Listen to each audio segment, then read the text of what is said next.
Fala aí galera do Fino, Thiago Araújo aqui e hoje estou recebendo um amigo, Júlio Moreira. Ele é diretor do Grupo Arco-Íris, que é um dos principais grupos de apoio da comunidade LGBT aqui do Rio de Janeiro.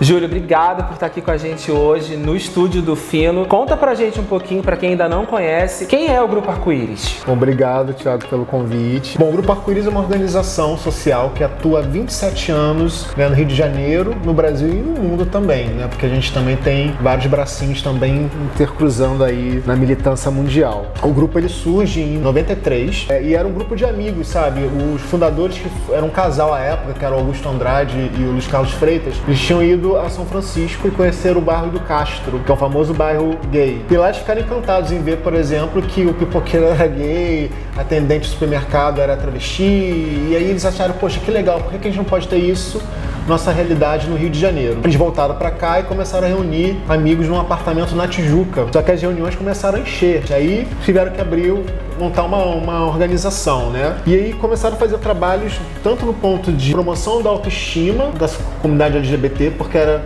necessário naquele momento, imagina, na década de 90, né, falar sobre homossexualidade era muito difícil, né? A gente tinha muitas portas fechadas e muito preconceito, obviamente. Então, era um espaço para falar das suas próprias vivências, um espaço de acolhimento. E também começamos a fazer campanhas de prevenção HIV/AIDS, que a epidemia já estava bombando, né, naquela época. E aí, em 95, a gente organiza a primeira parada do orgulho LGBTI+ do Brasil, aqui em Copacabana. Antes ainda de São Paulo? Antes de São Paulo. Olha! Que foi ao final da 17ª Conferência Internacional de Gays e Lésbicas. Também foi a primeira conferência internacional de grande porte que aconteceu aqui no Rio de Janeiro. E a gente conseguiu congregar na época cerca de umas 2.000, 3.000 pessoas em Copacabana. E aí deu start às paradas. Júlio, você falou sobre o Rio de Janeiro ter a primeira parada LGBT do Brasil. Por que São Paulo conseguiu ser tão comercial e fazer isso virar assim, um evento que movimenta toda a economia do estado e a parada do Rio de Janeiro ainda não chegou junto nesse quesito? Estamos chegando, né, aos pouquinhos, porque são dinâmicas diferentes. Rio e São Paulo têm dinâmicas, né, e expressões e vivências diferenciadas. São Paulo sempre foi um lugar muito mais comercial, muito mais aporte de espaços de sociabilidade LGBTs, uma cultura LGBT muito mais consolidada, ao contrário do Rio de Janeiro. Por mais que a gente seja uma cidade gay-friendly, a gente tem ainda uma série de diferenças tópicas, de locais, de espaços, de convivência, inclusive do próprio mercado. Então, em São Paulo foi muito mais fácil o mercado chegar, até porque eles tinham mais boates, mais espaços de sociabilidade LGBTs aqui no Rio de Janeiro. Eu me lembro que quando eu entrei no Arco-Íris, a gente começou a participar. Que ano foi isso? Eu entrei em 2000, né? Não entrei no começo, queria ter entrado no começo, porque eu ia pegar o Renato Russo, que participava das reuniões lá em 95. Gente! Mas eu, felizmente, cheguei depois, né? Ele já tinha partido. E aí, eu me lembro que no começo tínhamos poucas boates. Tínhamos o Aleboy, né, o Cine Ideal, a M140. Eram poucas boates que entravam com a gente. E ainda com uma dificuldade também de ajudar financeiramente para a parada acontecer. E as marcas, então, muito mais difíceis, porque sempre as marcas buscaram o mercado de São Paulo, porque por várias questões, né, de aporte, de própria estrutura que a própria prefeitura dá. Para você ver, São Paulo, a prefeitura, ela dá toda a estrutura do evento. Postos médicos, ambulância e tal, aqui tudo a gente tem que buscar. A prefeitura não dá nada pra gente. Mas assim, a prefeitura atual ou assim, prefeituras ao longo dos tempos? Teve alguma que super ajudou? Ao longo dos tempos, olha só, a gente começou a ter algum tipo de ajuda da prefeitura, foi no governo César Maia. Depois tivemos os governos do Eduardo Paes, que ajudou com um projeto, sim, a gente teve algum aporte, mas depois que entrou o Crivella, nada mais entrou para a parada. Então a gente precisa ter esse aporte. Tem uma questão também, a parada de São Paulo se consolidou com um calendário fixo, porque pegou um feriadão. Nossa, isso é muito bom, né? Pra galera poder criar eventos e tipo assim, a galera se organiza, o turismo, todo o movimento em torno dessa data, né?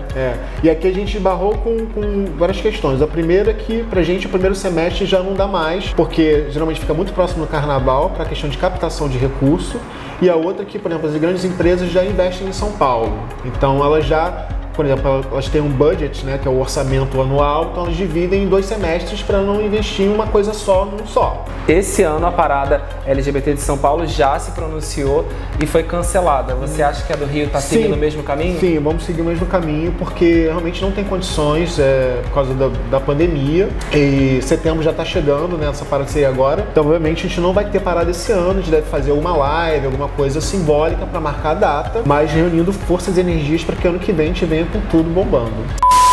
Falando sobre a pandemia, realmente ela desestabilizou toda a nossa estrutura global, nossa economia brasileira principalmente tem sofrido muito, e vocês têm feito um trabalho exemplar de ajuda aos LGBTs em situação de vulnerabilidade, né? E eu queria que você contasse um pouquinho pra gente como é que vocês estão realizando essas ações. Então, o que aconteceu? Quando começou a pandemia, imediatamente começou um monte de telefonemas para mim, pro Cláudio Nascimento, para o Almir, que também são da parte de direção, de pessoas pedindo auxílio e ajuda. Eram, por exemplo, LGBTs que ficaram desempregados, eram travestis que eram profissionais do sexo e aí perderam sua renda. As pessoas queriam o quê? Comida. Queriam se alimentar, queriam ter algum tipo de suporte. É uma coisa básica. Bem básica. E também um suporte emocional. Né? E uma coisa que o Arco-Íris já tem muito forte é esse apoio psicológico que a gente oferece com voluntários, profissionais voluntários. E aí a gente pensou, então, vamos começar a fazer algum tipo de ação para arrecadar alimentos e tal. E aí nós criamos um banco de dados, né, no formuláriozinho no Google, para as pessoas preencherem, né? E ali a gente viu coisas assim básicas, tipo essas pessoas, elas não tinham toalhas de banho, elas compartilhavam com outras pessoas sua própria toalha de banho. Então imagina, a gente está falando de pandemia, as pessoas precisam ter distanciamento e a pessoa compartilha sua toalha. Mas nesse formulário as pessoas podiam dizer o que elas estavam precisando. Elas estavam precisando, né? De alimentos ou materiais de limpeza. Quantas pessoas responderam o formulário de vocês? Olha, nosso formulário chegou a quase 2.000 pessoas. Caramba, muita gente. Muita gente teve que parar, né, fechar o formulário, porque senão a gente não ia dar conta. E obviamente a gente trabalhou em parceria com outras organizações também, né? Então a gente foi meio que caminhando, por exemplo, a Casa NEM, Grupo Pela Vida, a Conexão G, lá da Maré. Então a gente veio que foi também caminhando junto. E aí aconteceu de ter alguns editais que foram abertos, várias agências financiadoras. Inclusive teve um que foi muito interessante, a gente conseguiu um apoio financeiro de igrejas, inclusive igrejas evangélicas. Nossa, mas aí, tá vendo? Igreja Batista, Igreja Presbiteriana e tal, e foi muito legal. Também contamos muito com a parceria do Viva Rio. E a gente conseguiu, então, ir dando algum tipo de suporte para essas pessoas.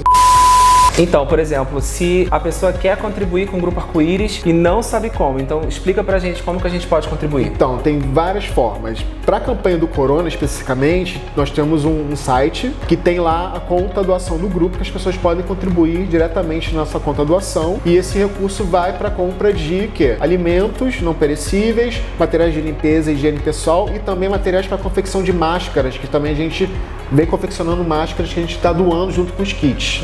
E nós vamos montar agora também uma campanha na benfeitoria corriqueira. Então, por exemplo, a pessoa que quer ser amiga do Arco-Íris, ela pode doar mensalmente uma quantia para ali e ela vai ficando sendo amiga. Olha, eu sei que a turma do futebol se organiza muito bem em relação a isso, porque eles criam aquela mensalidade sócio-torcedor, que você ganha, tipo assim, acesso a vários benefícios. Mas assim, eu tenho certeza que a comunidade LGBT gostaria de contribuir, muitas vezes não sabe, muitas vezes vocês também nem têm uma coisa tão simples assim, olha, é isso, vai e faz. Acho que vocês podiam criar esse sócio-torcedor pra gente poder contribuir como sociedade, porque isso é muito importante, o trabalho que vocês fazem é muito importante. Sim, mas a gente já estava pensando um pouco essa ideia, e um pouco dessas plataformas de financiamento coletivo tem muito isso, que é o ganha-ganha, né? Então a pessoa, ela tá doando, mas ela recebe alguma coisa em troca. E eu acho que isso é muito importante, porque a pessoa, ela tem que também se sentir parte daquilo. Ela tá contribuindo por uma coisa que vai mudar a vida de outra pessoa, que no fundo também muda a vida dela, né? Com certeza, porque você se sente bem podendo dividir.